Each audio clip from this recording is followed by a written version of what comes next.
तो जो निवास मंडप किंवा टॅबरनॅकल होता, that was moving. Okay, that was mobile tabernacle, म्हणजे एका जागेवर दगड विटाने बांधलेला नव्हता, कारण इस्रायली लोक त्यावेळेस प्रवास करत होते. त्यांचा 40 वर्षाचा प्रवास चालू होता.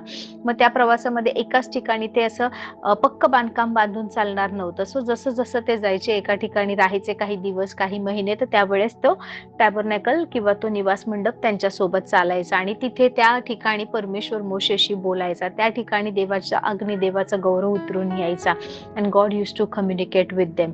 Actually those people were walking under the shekinah glory of God. परमेश्वराची शकायना ग्लोरी जी आहे ती एक वेगळ्या लेवलची, उच्च लेवलचा तो गौरव आहे. देर आर डिफरंट लेवल्स, पण ज्यावेळेस shekinah glory itself it is different. Okay, मी नेहमी सांगत असे अभिषेक आणि गौरव ह्या दोन गोष्टी वेगळ्या आहेत, पण शकायना गौरव म्हणजे परमेश्वराचं जे तेज, जे गौरव आहे त्याला म्हणतात शकायना. त्यामध्ये ते चालत होते. वेन बरीच वर्ष झाली म्हणजे नाही का ती शकायना ग्लोरी या जनरेशनने पाहिली नाही. वेन देर इज शकायना ग्लोरी, तो जो क्लाउड असतो, ती जी उपस्थिती असते ना, दॅट इज समथिंग डिफरंट म्हणून त्यावेळेस त्या ग्लोरीमध्ये ते चालत होते. म्हणून दिवसा मेघस्तंभ, रात्री अग्निस्तंभ त्यांच्या सोबत होता. प्रवासात मार्गदर्शन करण्यासाठी हे अग्निस्तंभ वगैरे त्यांच्या मागे पुढे चालत असत. कुठलीच गोष्ट त्यांना कधी कमी पडली नाही. त्यांनी कधी मेहनत घेतली नाही. These are the Lord what I can say. ह्या सगळ्या गोष्टी ना शकायना ग्लोरीमध्ये घडतात, की लोक काम करत नाहीत पण ना पोट भरून खातात. त्यांचे कपडे फाटत नाहीत, आजारी पडत नाहीत, थकत नाहीत. कोणी आजारी पडून कुठल्या चुकीच्या गोष्टी त्यांच्या सोबत होत नाहीत. Praise the Lord, praise the Lord. त्यांचं वय वाढतं परंतु ते म्हातारे होत नाही. This is the blessing of that shekinah glory. तो गौरव त्यांच्या सोबत होता, म्हणून कधीच कुठलं समस्या त्यांच्यामध्ये आली नाही. हा, जेव्हा जेव्हा परमेश्वराच्या विरोधात ते वागले त्या वेळेस त्यांच्यावर काही ना काही संकट आलं, परंतु त्या ग्लोरीमध्ये, त्या परमेश्वराच्या त्या तेजामध्ये ते लोक चालत होते. That is something different. Okay, ते इतकं वेगळं आहे ना, इतकं वेगळं आहे. Praise the Lord. ते शकायना ग्लोरीमध्ये चालत होते, ते देवाची वाणी ऐकत होते, ते परमेश्वर त्यांच्या सोबत राहत होता, त्यांच्या सोबत चालत होता, त्यांच्या सोबत प्रवास करत होता. परमेश्वर त्यांच्या सोबत, परमेश्वर थांबत होता, ते चालायला लागले की परमेश्वरही चालत होता. एक वेगळंच होतं ते त्यावेळेस जे झालं होतं मोशेच्या वेळेस. Praise the Lord. परंतु एवढं सगळं होऊन सुद्धा ते भटकले आणि त्याच्यानंतर अनेक वर्षानंतर आपण पाहिलं की हा जो कराराचा कोश आहे तो शत्रूने, बलिष्ठी लोकांनी हस्तगत केलाय आणि कोणीही इस्रायलमध्ये उरलं नाही त्याच्यासाठी मध्यस्थी करायला. everyone, when the ark of the covenant was taken by the Palestinians, त्यांनी ज्यावेळेस तो घेऊन गेले ना, द ग्लोरी लेफ्ट. हालेलुया. तो गौरव सुद्धा निघून गेला. म्हणून काय म्हणण्यात आलं की गौरव निघून गेला आहे, गौरव नाहीये. गौरव कुठे आहे? Where is the glory? आणि त्या मुलाचं नाव इखाबोड ठेवण्यात आलं. एलीचा जो नातू होता तो. Praise the Lord. एकाच दिवशी एली मरण पावला, त्याची मुलं, दोन्ही मुलं मरण पावली, त्याची सून मरण पावली. पूर्ण ते याजकाचं घराणं जे आहे ते एकाच दिवशी त्यांच्या घरामध्ये सगळ्यांचं काय झाला? मरण दिवस झाला. Praise the Lord, praise the Lord. त्याच्यानंतर 20 वर्ष झाले किर्यात यारीम वगैरे त्या गोष्टी घडेपर्यंत कोणीच तिथली आठवण काढली नाही. त्याच्यानंतर त्यांनी शौल राजा म्हणून मागितला. शौलाने अनेक वर्ष राज्य केलं. त्याच्यानंतर दाविदाला अभिषेक करण्यात आला. दाविदाला अभिषेक केल्यानंतर सुद्धा अनेक वर्ष दावीद जीव मुठी धरून पळत होता, इकडून तिकडे तिकडून इकडे, कारण शौल त्याच्या मागे होता. And David knew that Saul was anointed, King Saul was anointed by God. तर एक अभिषिक्त व्यक्ती ज्याच्यावर परमेश्वराचा अभिषेक आहे, त्या व्यक्तीचा सन्मान कसं करायचं, त्या व्यक्तीला रिस्पेक्ट कसं द्यायचं, त्या व्यक्तीची डिग्निटी मेंटेन कशी करायची, त्या व्यक्तीला आपण किती सन्मान आणि किती ऑनरने वागवलं पाहिजे हे दाविदाला माहित होतं. म्हणून इतकं वाईट वागूनही दावीद कधीच शौलाच्या जीवाच्या मागे लागला नाही. कधीही दाविदाने शौलावर त्याचा हत्यार, त्याचा हात उगारला नाही. त्याची शत्रू, त्याची सैनिक त्याने पाठवले नाही. 1-2 वेळा अशी गोष्ट घडली की शौल झोपलेला होता आणि दाविदाने घेरलं होतं आणि दावीद त्याला त्या ठिकाणी मारू शकत होता, परंतु केवळ देवाचं भय, परमेश्वर परमेश्वराचा धाक त्याला होता म्हणून त्याने त्या गोष्टी केल्या नाही. Because he honoured the anointing. Hallelujah.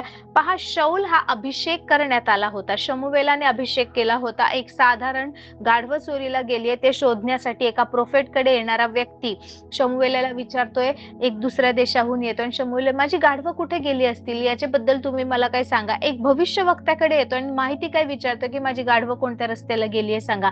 अशा प्रकारचा व्यक्ती जो इस्रायलामध्ये सगळ्यात उंच होता, दिसायला देखणा होता, एक खालच्या किंवा एक कमी अशा कुळातून जो आलेला होता, त्याला परमेश्वराने राजा बनवलं. बिकॉज ऑल द इस्रायलाइट्स, त्यावेळची लोक म्हणत होते की आम्हाला आमच्यावर राजा नेम, आम्हाला एक राजा दे. त्यांनी राजा मागितलं. याचा अर्थ त्यांनी परमेश्वराचं राजत्व त्यांनी त्यावेळेस नाकारलं होतं आणि याचा परिणाम काय झाला, परमेश्वराने त्यांना शौल दिला. ज्यावेळेस परमेश्वराने त्यांना शौल दिला त्याच्यानंतर परमेश्वराने आधीच सांगितलं होतं की हा शौल राजा म्हणून आहे, बऱ्याच चांगल्या गोष्टी घडतील, परंतु इस्रायल कंटाळेल, इस्रायलला त्रास होईल, अशा प्रकारे हा राजा पुढे जाऊन वागेल. अगदी तसंच झालं. दाविदाला अभिषेक करण्यात आला. शौलाने त्याच्या पूर्ण कारकिर्दीमध्ये जेव्हा राजा झाला तेव्हापासून एकच वेदी परमेश्वराच्या नावाने बांधली. एकच. त्याने कधी वेदीला ह्या गोष्टीला इतकं महत्व दिलं नाही, कारण तो वेगवेगळ्या गोष्टींमध्ये त्याचं मन लागलेलं होतं. Now that pride entered. Okay, त्याच्यामध्ये आपण घमंड बोलू शकतो किंवा तो अहंकार आला होता. हो, तो शमूएलाकडे नेहमी जायचा. शमूएल त्यावेळेस इस्रायलाचा याजक होता. नेहमी विचारायचा, सल्ला मसरत करायचा, पण तो इतका अधीर स्वभावाचा होता नाही की काही नाही कळलं की लगेच मग कोणतरी भूतविद्या प्रवीणकडे किंवा कोणीतरी नाही का चेटूक करणाऱ्यांकडे किंवा दुसऱ्या कोणाकडे जाऊन तो त्या गोष्टी करायचा. Praise the Lord. सो त्याचं मन असं स्थिर नव्हतं. तो परमेश्वराच्या उपस्थितीमध्ये ना स्वतःच्या बुद्धीनेही निघून जायचा नाही, काही चुकीच्या गोष्टी करायचा. Praise the Lord. सो नेहमी परमेश्वराचा कोप त्याच्यावर यायचा आणि मग असं करत करत करत त्या ग्रेस मधून, त्या कृपेमधून, त्या अभिषेकामधून तो पडला. See, he was anointed. He was anointed by God. शमूएलाने त्याला अभिषेक केला होता, देवाने वाणी केली होती तसं. आणि जसा त्याला अभिषेक करताना शमूएल म्हणाला होता, आता जसं तू तुझ्या बापाच्या घरी जायला दिसशील ना शौल, तर काय होईल माहिती, तुला एक ना संदेष्ट्यांचा घोळका मिळेल. संदेष्टी लोक जाणारे असतील ना, त्यावेळेस असं होईल की तू पण ना भविष्यवाणी करायला लागेल. सो जसं तो तिकडून निघतो देवाचा अभिषेक, देवाचा आत्मा शौलावर येतो. अभिषेक केल्यानंतर शमूएल हे बोलल्यानंतर एक प्रोफेट, एक भविष्यवाणी करतो. त्यानंतर शौलावर देवाचा आत्मा उतरतो आणि ते संदेष्टे जसे वेगवेगळे संदेष्टांचा असं नाही काही ग्रुप चाललेला आणि ते लोक भविष्यवाणी करतायत, ते लोक बोलतायत, they were driven by the spirit of the Lord. आणि शौल तिकडे पोहोचतो आणि तो सुद्धा त्यांच्यामध्ये मिळून भविष्यवाणी करायला लागतो. तो सुद्धा वेगवेगळ्या गोष्टी बोलायला लागतो. So whatever he was doing that was because of the anointing. Hallelujah. अभिषेक होता म्हणून त्याच्याकडून त्या गोष्टी चालू होत्या, पण तो अभिषेक त्याला राखून ठेवता आला नाही. बिटरनेस मध्ये, रागामध्ये तो गेला. बट स्टील पहा, हे आपल्याला दाविदाकडून शिकायचे की शौल कसाही होता पण केवळ देवाचा अभिषेक्त होता म्हणून तो वाईट असतानाही दाविदाने त्याच्याबद्दल कुरकुर केली नाही, त्याला नावं ठेवली नाही, त्याच्याबद्दल त्याने वाईट योजना मनात आणल्या नाही, त्याने काही केले नाही. Why? Because David knew the cost of anointing. He knew the weight of the anointing. Hallelujah. एका अभिषेकाचं वजन काय असतं, त्याचं ना महत्व काय असतं हे दाविदाला माहित होतं.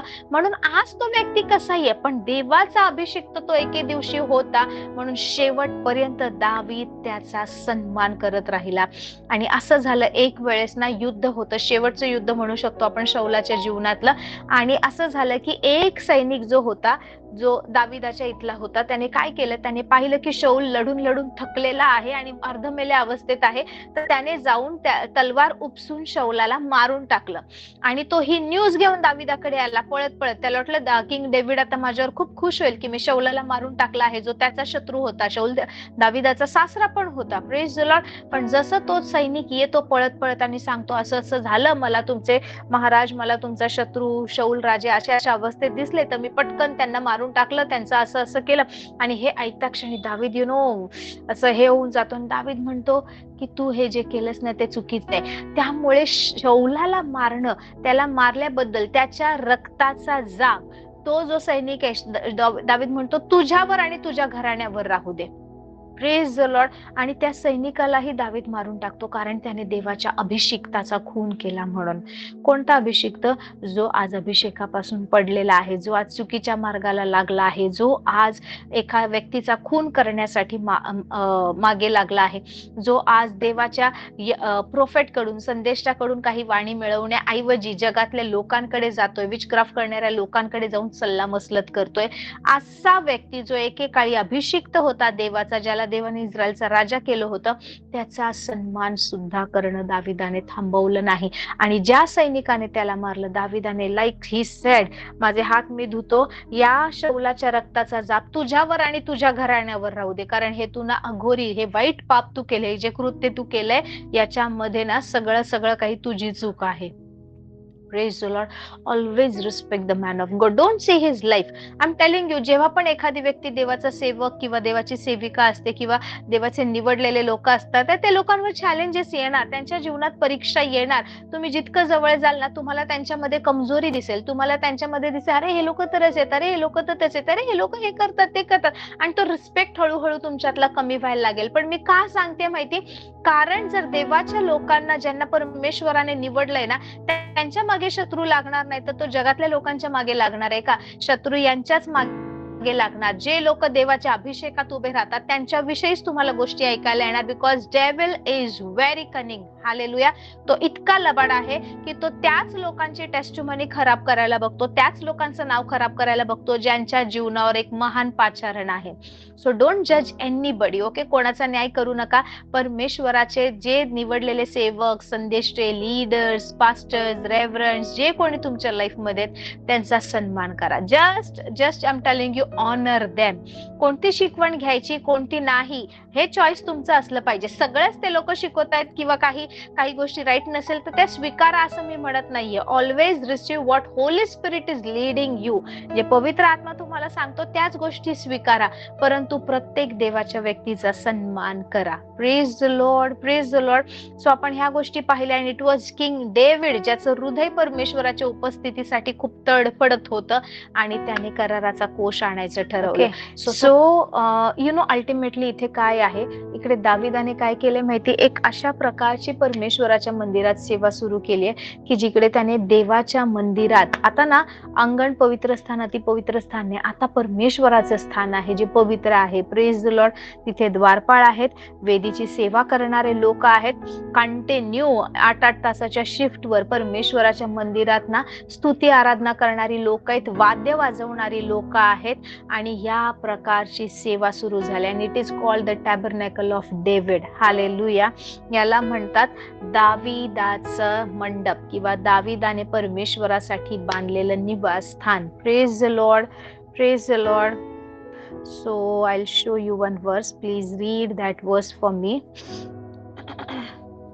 आमोस याचा 9वा अध्याय आणि 11 आणि 12 वचन कोणीतरी वाचा, वाद करा. Praise the Lord. सो इकडे आमोस 9:11 मध्ये देवाचं वचन म्हणतं, दाविदाचा पडलेला डेरा त्या दिवशी मी उभारेन. इथे परमेश्वर इस्रायलाचा भावी उद्धार कसा करणार आहे, त्या दिवसात प्रभू काय करणार आहे, ह्या गोष्टी सांगत आहे. पण जर आपण इस्रायल म्हटलं तर इस्रायल हे आपण नाही का जेव्हा आपण म्हणतो त्यावेळेस मोशे, परमेश्वराने मोशेद्वारे काय केले, ह्या सगळ्या गोष्टी कनेक्टेड आहेत ना. पण इकडे प्रभू काय म्हणतोय, दाविदाचा पडलेला डेरा त्या दिवशी मी उभारेन. का परमेश्वर असं म्हटलेला नाही की मोशेचा पडलेला डेरा किंवा मोशेने ज्या गोष्टींची स्थापना केली होती, जे नियमशास्त्र दिलं होतं, ज्या गोष्टी सांगितल्या होत्या, किंवा जे याजकाचं घराणं सुरू झालं त्याबद्दल परमेश्वर का नाही बोलत आहे? इथे परमेश्वर दाविदाचा पडलेला डेरा त्या दिवशी मी उभारीन व त्याची भगदाडे बुजवीन असं परमेश्वर म्हणत आहे. दाविदाने सुद्धा ज्या वेळेस नाही का ही स्थापना केली ना, त्याने सुद्धा ना चांगलं मंदिर बांधलं नव्हतं, त्याने सुद्धा डेरा म्हटलंय, म्हणजे एक तंबू. डेरा म्हणजे नाही का 4 काहीतरी खिळे ठोकून ना उभारलेला पडद्याचा वगैरे तंबू, त्याला डेरा म्हणतात. किंवा त्या काळात ज्या प्रकारे बांधकाम केलं जायचं, टेम्पररी बांधकाम, ओके, जे जिप्सी लोक किंवा भटकंती करणारी लोक कशी करतात त्या प्रकारचं. दाविदाचा पडलेला डेरा त्या दिवशी मी उभारीन, त्याची भगदाडे बुजवेन, त्याचे जे कोसळले आहे ते मी उभारीन, त्याचे जे कोसळले आहे ते मी उभारीन, तो पूर्वकाली होता तसा तो बनवीन. कोणती गोष्ट इथे परमेश्वराला आवडली की परमेश्वर मोशेचं मंडप नाही म्हणत आहे, दाविदाचा डेरा बोलत आहे. हालेलुया. मग ते अदोमाच्या अवशेषाचा व ज्यास माझे नाव ठेविले आहे त्या सर्व राष्ट्रांचा ताबा घेतील, असे हे कृत्य करणारा परमेश्वर म्हणतो. पहा, परमेश्वर म्हणतो असे दिवस येत आहेत की नांगरणारा कापणी करणाऱ्याला गाठील व द्राक्ष तुडविणाऱ्या बी पेरणाऱ्यास गाठील. डोंगरावरून नवा द्राक्षरस वाहील व सर्व टेकड्यांना पाझर फुटेल. हालेलुया. काहीतरी चांगल्या गोष्टी होणार आहेत, पण त्याच्या आधी काही घडणार आहे. Praise the Lord. आणि प्रभू म्हणतो त्या दिवसांमध्ये मी पुन्हा दाविदाचा पडलेला डेरा उभारीन. हालेलुया. Praise the Lord. 2 इतिहास 5:14 वाचा. 2 इतिहास 2 Chronicles 5:14. Praise the Lord. आता हे कधीच आहे माहिती? हे शल्मोनाच्या वेळचं आहे. दाविदाचा मुलगा शल्मोन जो त्याच्या पुढे उत्तराधिकारी झाला, राजा झाला. पहा, दाविदाने एक दिवस त्या काळात जो संदेष्टा होता त्याला म्हणाला, कारण दावीद सुंदर महालामध्ये देवदारूची लाकडं आहेत, एकदम बेस्ट सगळ्या गोष्टी आहेत, अशा महालामध्ये राहत होता. आणि असाच दावीद ना त्या तंबूकडे, त्या डेऱ्याकडे जिथे परमेश्वराचा कोश आहे तिकडे पाहत बसला होता आणि त्याचं मन दुखावलं जात होतं. तो म्हणत होता, माझ्या परमेश्वराचं वसतिस्थान पक्क नाहीये, माझ्या देवाचं मंदिर असं नाही का ओसाड पडल्यासारखं आहे. एक डेरा, एका तंबूमध्ये माझ्या परमेश्वराचं वसतिस्थान आहे आणि मी देवदारूच्या वनांमध्ये वस्ती करू नये. माझं घर इतकं चांगलंय, मी महालामध्ये राहतो, मला देवासाठी मंदिर बांधायचंय. हे होतं दाविदाचं मन. तो म्हणाला, मी देवासाठी काय करू, मी देवासाठी कसं वसतिस्थान बांधू. आणि त्या काळात जो संदेष्टा होता त्याच्यावर परमेश्वराचा अभिषेक होता आणि परमेश्वर त्या संदेष्टाद्वारे बोलला, दावीद, जे तू बोललास ते चांगलं आहे, जे तू बोललास ते अगदी चांगलं आणि योग्य आहे, परंतु परमेश्वर म्हणतो की मनुष्य माझ्यासाठी कुठलं वसतिस्थान बांधणार. दाविदाला परमेश्वराने एका प्रोफेटच्या मुखाद्वारे काय उत्तर दिलं की दावीद, तुला वाटतंय की मी देवाचं वसतिस्थान बांधावं, देवाचं निवासस्थान बांधावं, देवासाठी मंदिर बांधावं, पण मनुष्य माझ्यासाठी कसलं मंदिर बांधणार, कसलं वसतिस्थान बांधणार? मनुष्य माझ्यासाठी काही करू शकतो का? मनुष्य माझ्यासाठी काहीच करू शकत नाही, कारण सर्व काही देणारा, पुरवठा करणारा तर मी परमेश्वर आहे. भले दाविदा तुझे विचार खूप चांगलेत, परंतु तुझ्या पूर्ण हयातीमध्ये तू माझ्यासाठी मंदिर बांधणार नाहीस.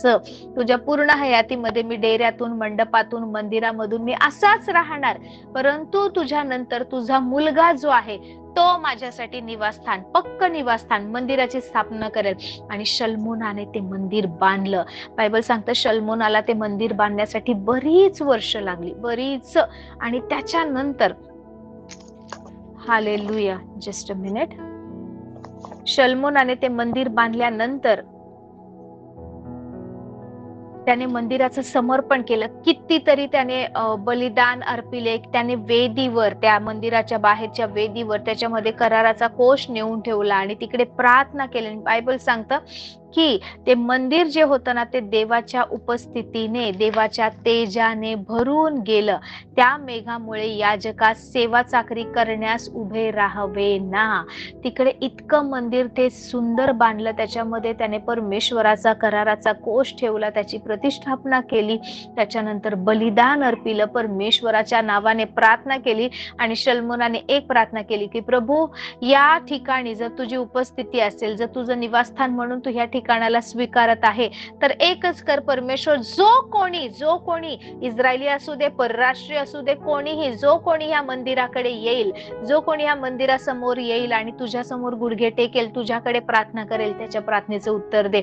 कोणीही तुझ्या मंदिराबद्दल अशी प्रार्थना केली की भलेही कोणाला इकडे यायला जमलं नाही, पण इस्रायलाच्या देवाच्या नावाने जरी कोणी प्रार्थना केली, जगाच्या पाठीवर कोणी कुठेही ना, तरी तू त्यांच्या प्रार्थनेचं उत्तर दे. जर कोणी आपलं मन फिरवून तुझ्याकडे आलं, जर कोणी पश्चाताप अंतःकरणाने तुझ्याकडे आलं, तर तू त्यांच्यावर दया कर. Praise the Lord. आणि देवाला ही प्रार्थना त्याची खूप आवडली. परमेश्वराच्या तेजाने, त्या गौरवाने, देवाच्या उपस्थितीने ते मंदिर भरून गेलं.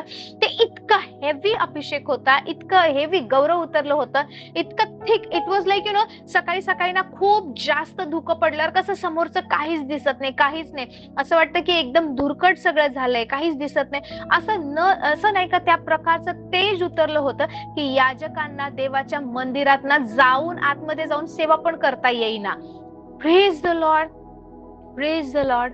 पण कुठलं मंडप, कुठलं मंदिर, कुठला कोश आणि कुठली सेवा, जे दावीद राजाने सुरू केलं होतं. विचार करा ना, किती सुंदर आहे ना. हे चाललं असतं का की नाही का प्रत्येक गोष्टीसाठी आता अर्पण द्या आणि ते अर्पण घेऊन फक्त याजक आतमध्ये जाणार, याजकाला सुद्धा काय करायचं काय नाही कसं वागायचं हे सगळं दिलेलं आहे त्यानुसार चालणार, म्हणजे काहीच फ्रीडम नाही. भीत भीत परमेश्वराच्या त्या सानिध्यामध्ये प्रवेश करायचा.